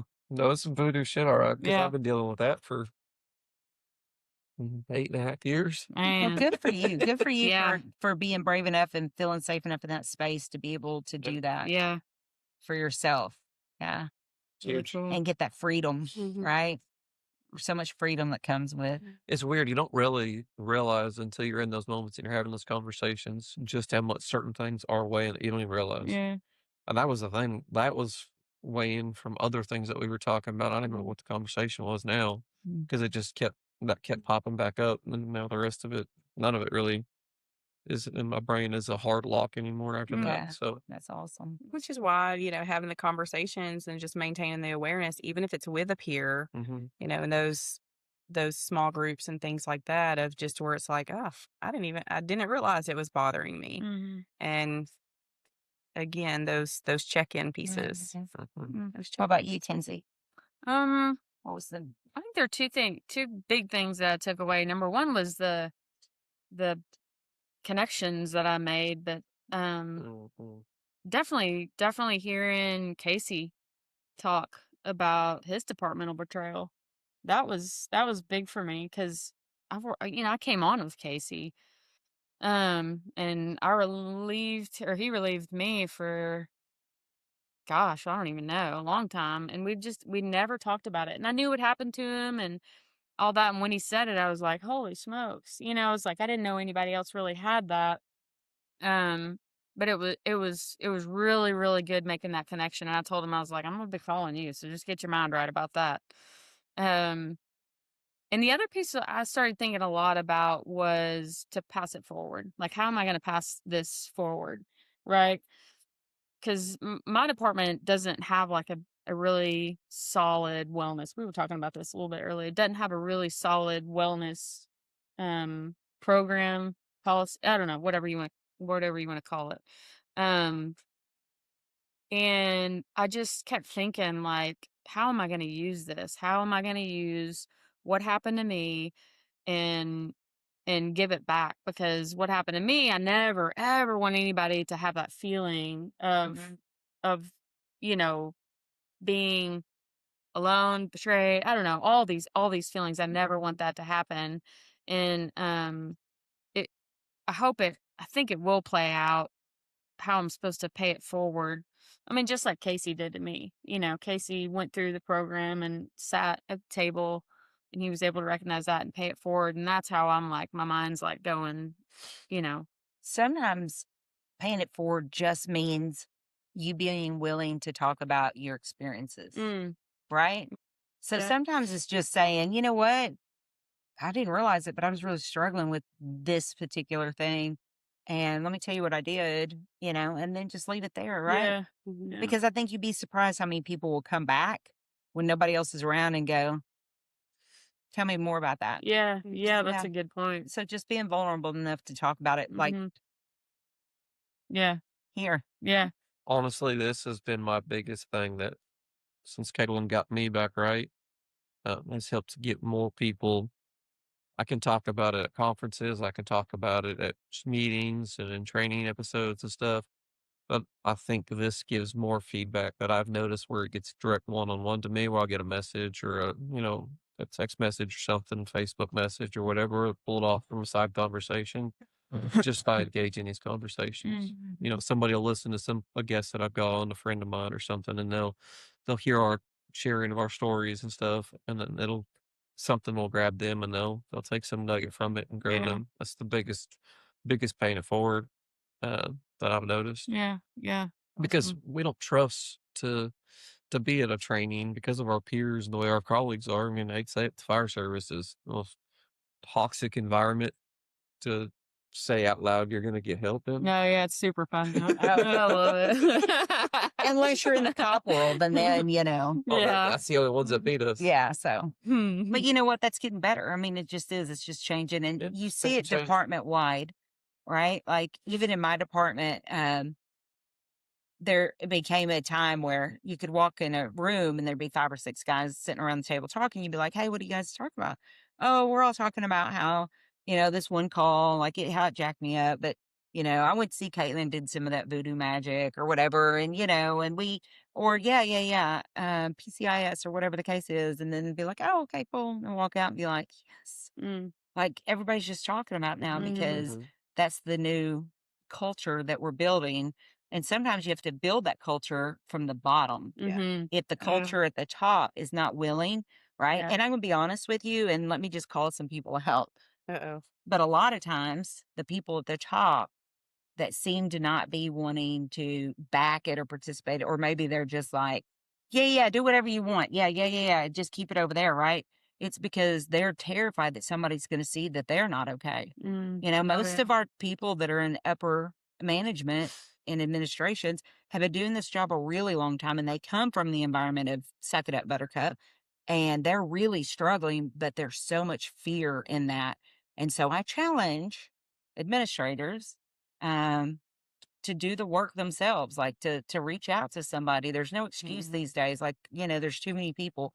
And that's why another reason we've been talking about for the last couple of years of putting together a leadership retreat of some sort for chiefs and sheriffs. I'm going to talk on that one here in a second. Okay. Chiefs and sheriffs, because they need a safe space to offload as well. So, one thing I did was a big takeaway for me, simply because I thought about it for the first time, was in our little group that we were talking about, and somebody said, the administrators, they're people too. They suck too. And I was like, it just dawned on me, like, man, here I think, this guy should have it all together or whatever. And man, he's just a dude too, like trying to make his way. And it kind of eased a little bit of, I, struggle with anger with it, like being pissed off all the damn time about it. But it took it away from me, some of that anger, which was good. It was good. So just hearing somebody else say that, who's been through something similar and the same feeling. And just to turn that, a little bit too, is that's why it's so important to keep doing the work, right? Because we see how administrative, organizational betrayal, operational betrayal, it's such a huge, huge thing. And in the Power and Pure classes and things like that, it talks a little bit about those things too. They're one of the hardest things to recover from. Yeah, absolutely. One of the hardest things to recover from. But we see again how, if you think of somebody leading peer groups or PCISs or, other things like that, if you're not doing your own work, shit rolls downhill. And, why some of these things even happen in the first place, because it's somebody who's not doing their work, which is hurting some really incredible people, including themselves. Yeah, especially if you're in leadership, right? You forget that there's a need and a piece for vulnerability in that. And Brene Brown talks a lot about vulnerability and courage. And hearing that Hot Springs chief, yes, when I was like, I want to be a cop in Hot Springs. Like it really did. It made me be like, that dude's got it. Like that dude has got it figured out. What can you imagine working for somebody like that? That's at the very top. That's able to ask even maybe some of his upper admin that may not be as healthy as he is in his journey, but be able to ask them like, hey, what do you think's really going on with that guy? I know like he's gone, whatever, and he seems to be struggling. What do you think that is? Maybe we ask him, how's your home life? Yeah. Like, do you have anything going on finances? Like, do you have to call? You know what I mean? Yeah. He's going to definitely be that guy to be able to jump in And knowing that somebody like that has your back in an administrative, Yeah. is, well, I mean, it can be life changing. Oh, yeah. Honestly. Yeah. Absolutely. Yeah. Well, and everybody, typically knows the person that's struggling. It's the one who's rumored about, whispered about, all the things where they're like, that guy's fucked up. Excuse my language. How many times that makes yet? Have we been good? Yeah. Yeah, we're good. Okay. But It's worse than Kindling. It really has. It really hasn't. No. Oh, I was like, I thought I'd been good. You haven't. Oh, I was like, golly. Darren. Oh, man. But it's like, we can't be afraid to ask those questions too, going back to that conflict piece. Is somebody's got to be willing to step up, whether leader, whatever, and say, hey, you okay? Mm. You okay? There's this rumor going around or, whatever. And Yeah. I'm just checking on you. Absolutely. Or Absolutely. you don't look well. Yeah. Because we all know. I mean, think about those guys in Everybody the knows. past Mhm. when you've got that one guy that all of a sudden, like, just changes completely. His mood, his demeanor, his physical appearance, starts getting in trouble, like starts doing stupid, and you're like, think about how many of those people in the past before you knew what you know, and you watch and go, dang, what is going on with that guy? Mm, You're going to look at those guys completely different now, right? yeah. You had mentioned you had some questions on that organizational piece. What the I see leadership your side wheels of this. turning. Yeah. Yeah. How are you going to engage and make it leader focused? Have you guys worked that side of it out? I know we've had some conversations on it, but hadn't really dug into your mindset where you're at with it to make it where other executive officers are willing to take that leap and trust the process, especially if they've been doing it for 20, 30 years and they're at the very top and it's a very isolating place. Like I It treat it is. a little It's lonely differently, at the top. There's no doubt. but it is lonely. I was texting somebody last night. Actually, he made a comment about some things that are ongoing in our organization, and I said, "I'm figuring out who I can trust as I work through this." That's a real thing at the top that I have to figure Sure out. it Is is. every decision I make Mm-hmm. means I have different people that are going to be against me or for me, if there's anybody for me, and I'd have to work through that piece. So as you were talking about making a PCIS, even my own story and things that I said at that table, even to today, there's parts of it that I mentioned to Caitlin and you guys that worry for me because they could be used to attack me. Mm-hmm. Well, and we've been kind of building this thing for the last couple of years, as we have like these conversations, and that needs to be a piece of it. But number one, you have to have people willing to show up, right? Number one. But there are people out there that, like Chief Chapman, for instance, that understands the importance of that, right? And he speaks to that very openly. So you got to have people willing to show up, number one. But the second piece of that, I think, is that it really needs to be education heavy on the very front end. Because I think when you start to explain, because most of the time these are very articulate people. I mean, they got to the tops, somehow. So they know their jobs really well. So I think if you come in with an educational piece and you start explaining, this is what trauma is. And like, this is one of the big pieces that we've been talking about for a long time. And now, I think we're working with some of that with you is this is not mental health. A lot of times it's medical, it's physiological, and people have a hard time really understanding that. But when you start to break it down and explain to them what we mean by medical or the physiological part, and you start that with that checklist, you want to talk about checklists, and you start going, oh, that has to do with that can be linked to trauma? Like, what? Like, I'm good. Like, oh yeah, well, we all have that one call, and understand that you don't have to continue to carry that stuff, but then start to be able to recognize in their own lives, you give them kind of that space to start to go, maybe stuff has bothered me more than what I thought. But the isolation part, I think, of being at the top is one of the hardest things because you get that target on both sides, like front and back, right? When you start to move up to the very top, and you don't know who to trust always. Like, you don't know, but yeah, who thinks they can do it better and that kind of thing. And so it becomes very, very lonely and isolated. And then that leads to a lot of other issues. That's why chiefs have a span of like 3 5 years max, typically, police chiefs, like, because that's a lot. And to do it, kind of by yourself, especially if you hadn't done the work to begin with when you get in those positions. The suspicion and paranoia thing's a real thing anyways, because we notice, even just responders in general, we start to struggle with that. Anyways, you deal with 20% of the population, generalize it to the 80%. And so then as you just move up in the ladder, Mm-hmm. it just gets worse. It just gets worse. Yeah, because is it really paranoia if those things are really happening? That's what I was thinking in my head. I wasn't going to say it out. Right? She'd spend some voodoo stuff on me. Yeah. Because some of that stuff's real and you have to contend with that, but nobody really prepares you for all of that part when you start moving up in rank. Right? Yeah. And that's why I was curious how y'all's approach is going to be, because sitting at that table, it takes a lot of trust, and I have that because of you guys. But if I hadn't had y'all there, I would have never. But I trusted y'all, the work you and the guidance you've given me to get me to where I'm at now. So I trusted that process. But to blindly convince some of my colleagues that are at my equals that I talk to and coordinate with all the time, some of them could very, very well benefit from sitting at that table. They wouldn't trust that. They would immediately get up and or they would try to blockade it and not actually engage the process because of that fear. I don't know that you could lay it out like like a regular PCIS. I don't know that you could lay it out the exact same way. I think it would need to be different. But they deserve the opportunity to try. Yeah. Right? They deserve probably, just as much as anybody else because they do carry such a big burden.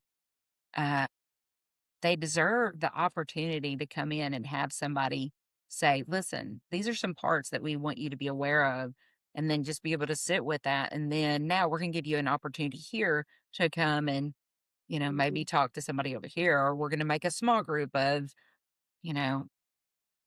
people that have been doing this kind of thing for this long. Or, like for instance, if you've lost somebody in the line of duty, not every chief or sheriff or captain or assistant chief or whatever has dealt with that. But the ones that have understand that like nobody else, right? And so that would be a good small group to put them in and kind of lead them to. And so you may do it backwards, but these are things that this is just me talking through this out loud, but they deserve that. And they deserve to have a place to go do that. Yeah, it would have to look a little bit different and smaller too. Oh, definitely smaller. Definitely a lot smaller. It's going to be interesting to see how y'all put that together. Well, it'll be interesting to have your feedback too and others' feedback. I can see it working in either direction, but I can see how it'd be easier on the leadership side if you started off reverse and start building that trust of the conversations and then ending with, your growth from all those conversations. Because they need to be able to sit at a table and understand that they are not alone. That there are other people that have come up through the ranks and had their own traumas and their own experiences and are dealing with some of the same things. They're not alone. It's not just them, right? Not everybody else has it all together like we always think. And they're the only ones struggling, and they deserve to see that. It's just, how you get that introduced while building that trust. They deserve to have that trusted, resource and network as well to be able to pick up the phone and, call someone several counties over, a different state or whatever, and ask how that was dealt with and what they think about that. And those connections, like you guys were talking about building at PCIS, is the same thing with them. Yeah. Instead of, picking up a bottle and having try to go to sleep. Like, just saying, there's not, Crown Royal. Just judging me now. I'm in a paid session. Yeah. Oh, God. I knew I was going to dig a hole somewhere. Gotta at least give a couple digs in there. So, small groups. We talked about, like, we break out into the small groups. Try to put people together that have maybe experienced some of the same events. Sometimes that works out and sometimes it doesn't, just depending on the groups. Because every single PCIS is different. So we had a small group, and obviously we're not going to violate anyone's confidentiality and talking about small groups, but let's just talk about small groups as a whole, because that's such a big part of PCIS, I think, and hear what you guys think about that. I'll let you kick off on this one. I mean, I loved it. I really enjoyed our group. We had a really organic conversation. And that was where um that was where I made that connection with Casey, um, which was great. And I'm more comfortable in that smaller group too. And not everybody's like that. But it was nice being in there. And honestly, like when y'all were like, it's from 12 to 4 or whatever it was, I was like, 4 hours. I was like, Yeah. holy crap. And then I look up and it's been 2.5, and I'm like, oh my goodness, you're like, we need a bathroom break. He's got to go smoke, like, because we were we were rolling. Yeah. And, honestly, I mean, obviously, made buddies with Darren, and was able to talk to him. And here I sit in his couch, talking about mental health and all that kind of stuff. So those small groups are powerful. I thought they were great. I think I'm glad that that was the majority of the interaction that you had, because it was a big takeaway for me. I feel like the sitting at the initial table, the big table, kind of pitched so you could trust your small group, but the small group, other than Katelyn's little matrix chart, that was probably the only other thing. Like all the other little things that we did, little classwork stuff was good. Don't get me wrong, I'm not trying to discredit it, but the small group really is where, even when I was sitting there being quiet, 'cause at one point Katelyn said something about, I wouldn't say nothing, it's because I was really just absorbing. Like, it was a lot of good conversation for me to listen and think on and engage with in my own mindset, to think about my own work and stuff I'm putting in. Way more than, I'm not trying to hate on the classroom stuff, but some of the classroom stuff, Yeah. I was getting, like, I was having more fun and learning more 10 minutes ago when I was talking with my peer group, Yeah. you know? Well, and some of that information-based stuff that we do in PCIS, some people have never heard any of that before, right? And Yeah. so that's Yeah. brand spanking new to them. Yeah. And so it's good to for the psychoed stuff, so that they understand some of those things, right? But I And I think if think we hadn't been putting in so much work, so that was all yes. repeat, Yeah. it may have been that way for us, Yeah. but, But I think you're right. I think there's magic that happens in the Yeah. small groups. Mhm. I think that's why it's so important too that it's led by a peer that has also sat at the table. No doubt. Because there's Yeah. some instant credibility in that, right? Like, I'm not asking you to do anything that I wasn't willing to do. So, and Yeah. I know how it feels to have done that. And so I think that's why that's important too. Yeah. That part, the having sat at the table, it didn't make sense to me. I've had Arlie come into my county and assist my agency on a few critical incidents that we've had. For whatever reason, might be a volunteer fire department, but we get into some stuff. Yeah. We see some shit, and they've been here 3 or 4 times in the last 2 years alone. So, it's not abnormal for me to have here. You got to sit at the table and all the things. Some of the peers that I've spoken with and I'm friends with. But now that I've sat there at the table and I've seen that, now I get it, right? And going into those small groups and seeing that connection of, they've done this, they've been in this room and they've put that work in and have continued to grow from here, makes a lot more sense now. And you have that trust there as well, that you would not have otherwise. Yeah. Also makes sense as to why your debriefs go better if you are putting in the work and you have come from that table. Because it's not abnormal for you if you're putting in the work and you're making sure you're reflective of yourself and all the things, to sit around a room and have those kind of intense conversations, right? Because that's Well, what the table is. that's where you kind of start to learn that to trust the process, right? And understand that everything that we do, there's a reason for it. And if you You could know, trust you the just allow process, it. the person across from you can as well. Yeah. Mm-hmm. Say, thinking about my entire journey, right? And then kind of ending on, not ending, but like this, the PCI R leap was like a big thing for me, that I was like, okay, this is kind of be one more thing I really want to do before I go back to work. Man, it sucked for 9 months, 8 to 9 months. It's been hard. Like, it's been hard kind of like grappling with some of the things. mulling it over. And so I guess I'm kind of coming full circle here because I'm just thinking out loud.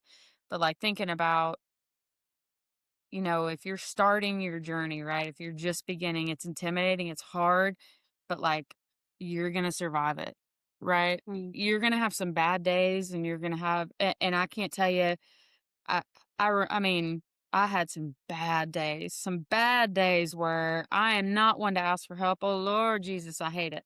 But I remember calling or texting her and being like, I gotta, man, I'm not doing good. I mean, that's probably what I said is I'm not doing good. And she probably knew enough to go, yeah, well, if you need, what about, 3 o'clock or whatever. So all that to say, like, man, it does suck. There's some bad days, but on the flip side, as I'm, you know, feeling pretty good today, like it was worth it. It was worth it going through all the things that I've been through, and I'm still continuing. There's some little pieces in there that I gotta twinge out or whatever, but it's worth it. So if our leap is the start, awesome. Like let that be it, or if it's finding a peer, and saying, hey, that's something ain't right inside me. I'm not feeling good, or whatever it may be. Man, it's 100% worth it on the other end being okay. Absolutely. Absolutely. I will say we were both in a similar situation. We knew we weren't right, and we had someone recommend Katelyn to us. Yeah. Mine was a Conway fireman. Yours was one in your own house. But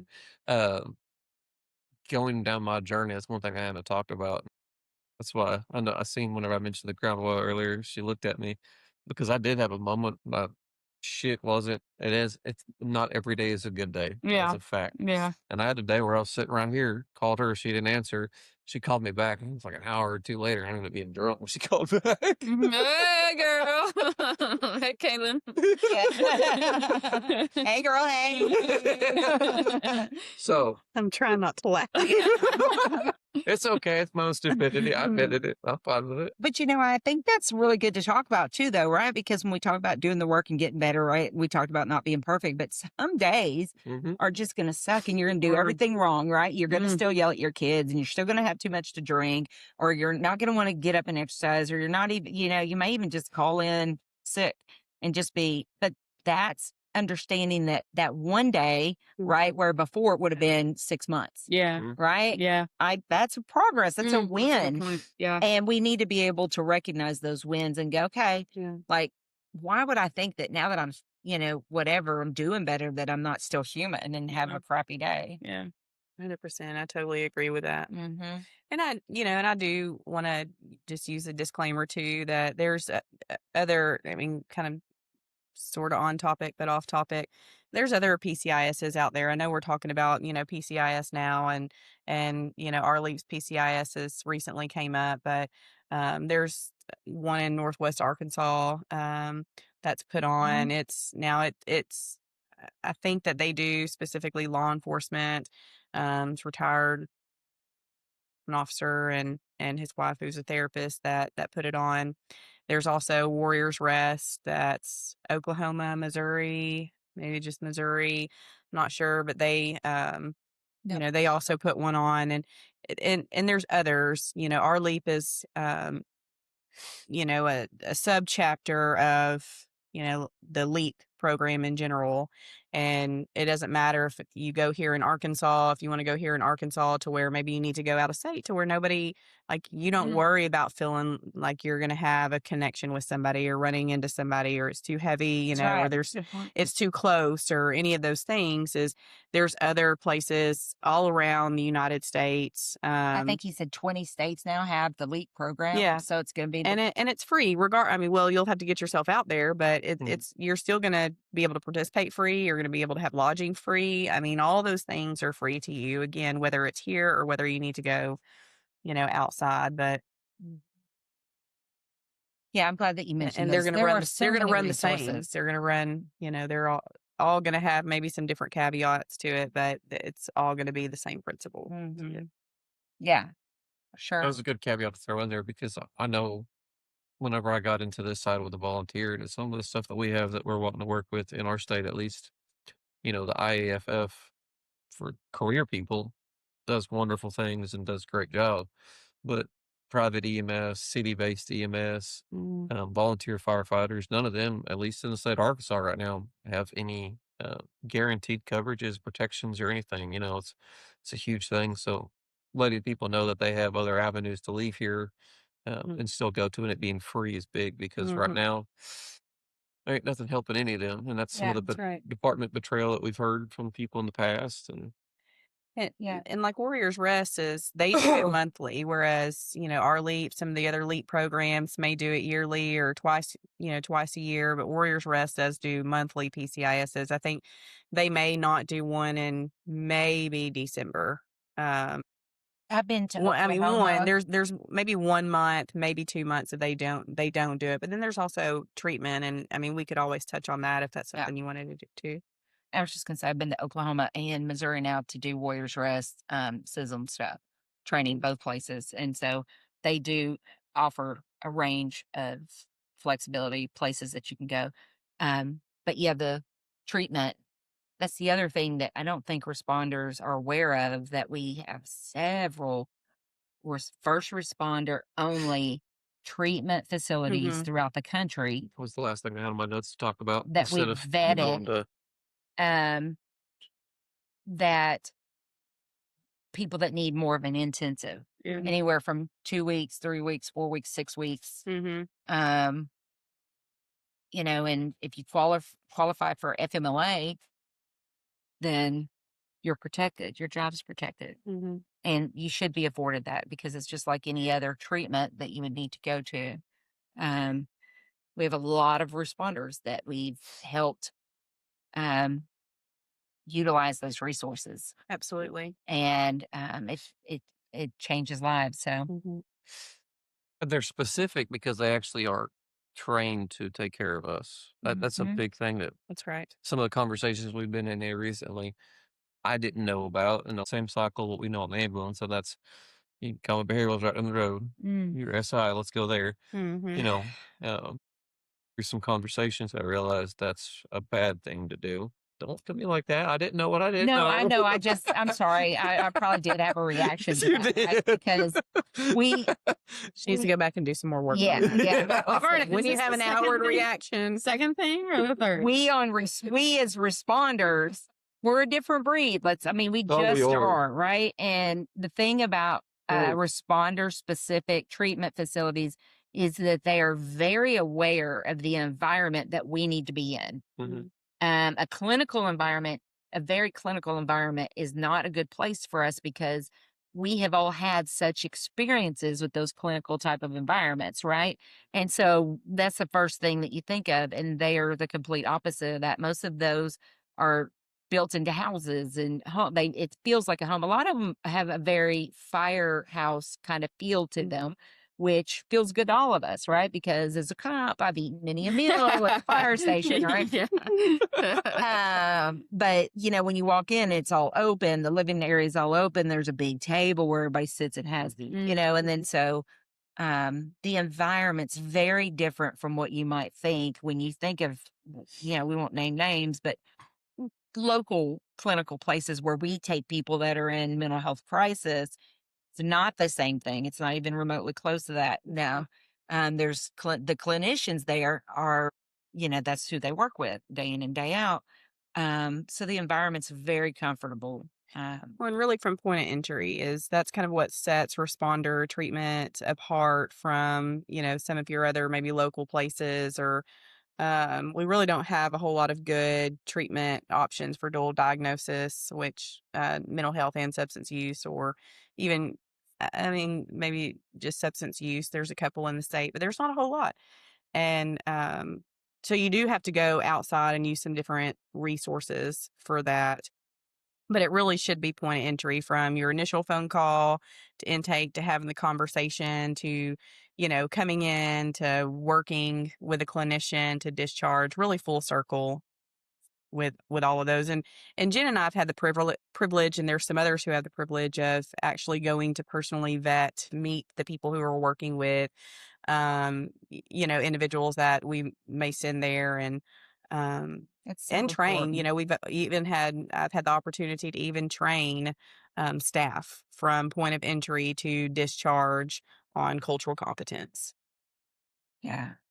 When we say we're protective, we're extremely protective, right? Because we want to make sure someone trusts us enough in that moment that we can see them through the whole process, no matter if it's just coming for coaching or coming for full therapy or, or if it's need PCIS or needing an inpatient facility. We want to be able to say, we know who represents this, like we've been there, that kind of thing. So we can, feel good about the treatment that they're going to get. And so far, feel very positive about that. I'd have to agree. I should feel positive about what you've done and set up and the pathway that you've sort of put together. It's hopscotch. It's not really a road, but we can hopscotch down it. So We've had to learn, like, piece by piece coming together because Katelyn is really where I started, needing, having some deputies in crisis and not having any resources. And I'd met her through PCIS, through Arlie, and just called her out of desperation one day. I have somebody that's like, they need, I don't know what to do. And she was like, send them to me. And then the next time, right, and I was like, she was like, send them to me. And we did this for about a year where she never asked for a dime. She just continued to let me send people to her and Robert both. It was such a gift. And then after about a year, I was like, listen, I know you have a business to run. Even though she'd never said anything to me, but I'm like, I get that you have a business to run. I would never ask for anything like this. But if I have to choose between the health of these people that I care so much about, and like, I'm going to keep saying yes to you. Like, yes, I'll keep sending them to you, but we have got to come up with something better.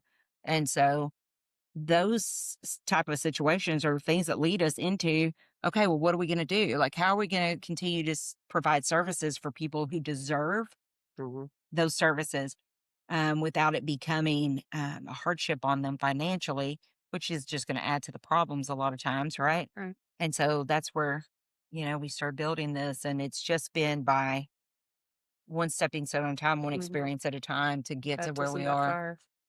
Yeah. And we'll continue to do it because Lots of learning. that protective factor over, caring about first responders having and deserving the very best will continue to be our driving force, 100%. And I think building a peer team's a lot like that too. Just kind of coming full circle. Really is there's a lot of times where we have to back up and say that didn't really work, and that doesn't mean it's trash or the whole program or any of those things. It's a journey, or I say a marathon, not a sprint, where it really is being able to be flexible and going back to the drawing board, and even with ourselves as we're all doing the work of, that really. What is my roadmap, and maybe that doesn't work for me and I need to change something along the way. What works for you may not work for me, and what works for Kinsey may not work for Jen, and vice versa, but being willing to just, have those conversations, not only with yourself, but others too, and have fellow journeyers per se. Yeah, we don't have to be in the same boat, but we can be in kayaks floating the same direction, right? That's a good point. Yeah, I like that. So That's funny. it's a good analogy. It is. That's kind of how we built our network going out of PCIS. Is we're all on our own little kayaks at different points down the river and just kind of cruise up next to those that we know we can talk to and communicate with. And sometimes we tip over. So how do we just have conversations about that? That's good. Everybody helps you pick up your stuff as it goes, right? That's right. I mean, that's right. Yeah, it's so important though, is to understand we should be all headed in the same direction. What a heavy conversation. Do y'all have anything else? That was my last piece. Was that a lot of heavy conversation over the last? Well, you don't even want to know how long we've been sitting here. If you Hot minute. Yeah. That's why I started cooking while we were talking. I wondered. I saw that and I was like, that dude's cooking. Way to go. I have a question for all three of you. As hard as your journeys, and I know something about all three of your journeys. We talked about how hard that is sometimes, to get from point A to where we all are in our journeys right now. Is there, the thing that kind of started it off for you, would you change that to have gotten to the point where you are now? So I had a lot of self-reflection after our conversation we had about my future, my 3 little pathways I have going forward. So I'll kick off this answer. I wouldn't change a single thing from birth to now in my life. 6 months ago, I would have. When I first walked into Caitlin's office, I would have given anything for shit to be different. To just I was at that fucking point. Like, it was something had to break. But now I'm at a point now, truly appreciate everything that's happened to me. A gift. Honestly, I appreciate it because it's why we're all sitting here today. Yeah. It's because I'm sure Caitlin's going to say something really good. I forget. I didn't want to follow up that. I don't want to follow up her. Man, I think, no, I wouldn't change it. Because I think it's made me the most resilient version of myself that I could possibly imagine. And now something may happen down the road. And I've thought about this a lot. Something may happen down the road that is hard.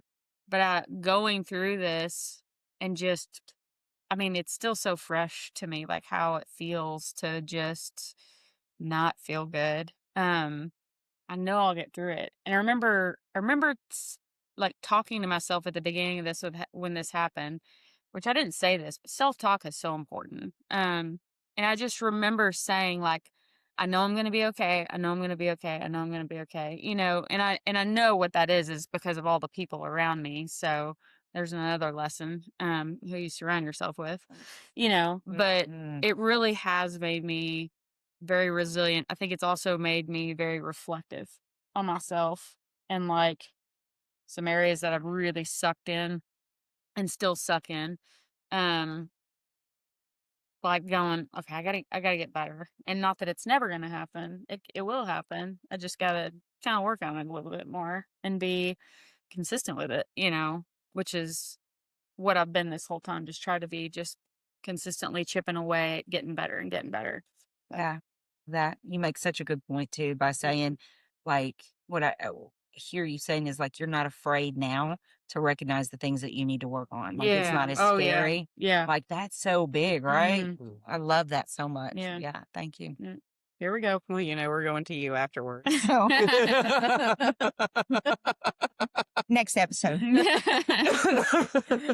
Yes, I would echo absolutely. And I know you know my journey and my story and just have been there for pieces along the way as well.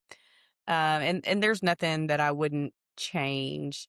I think for me, I have to be really mindful in the moments where the grief continues to come up because there's been a lot of loss along the way, a loss of beliefs, a loss of ideas, a loss of people, a loss of pieces of myself, even if like dying too, you know what I mean, in order to reach kind of this point. And so, some of those pieces still come up. Thankfully, just doing my own work as well is so important so that I can keep working through those pieces that when they do come back up. That's really good. That's super honest too. I think we need to do a whole show on grief because I think that's something we don't talk about because I think most of the time we think about grief, and I know we've talked about it kind of this week. We think about grief like, losing somebody that you love or losing a job or losing, that kind of thing. But I think we don't talk about disenfranchised grief enough, which is sometimes it's the grief and the choices the life that we have to make. Yeah. The loss of the idea of what I had hoped this would be. Like I thought this was going to be different. And now I have to grieve that idea of that. And then too, a lot of times it's the grief that comes because we set out, like we talked about this, like we're both bulldozers. Like this is the thing. So Katie barred the door.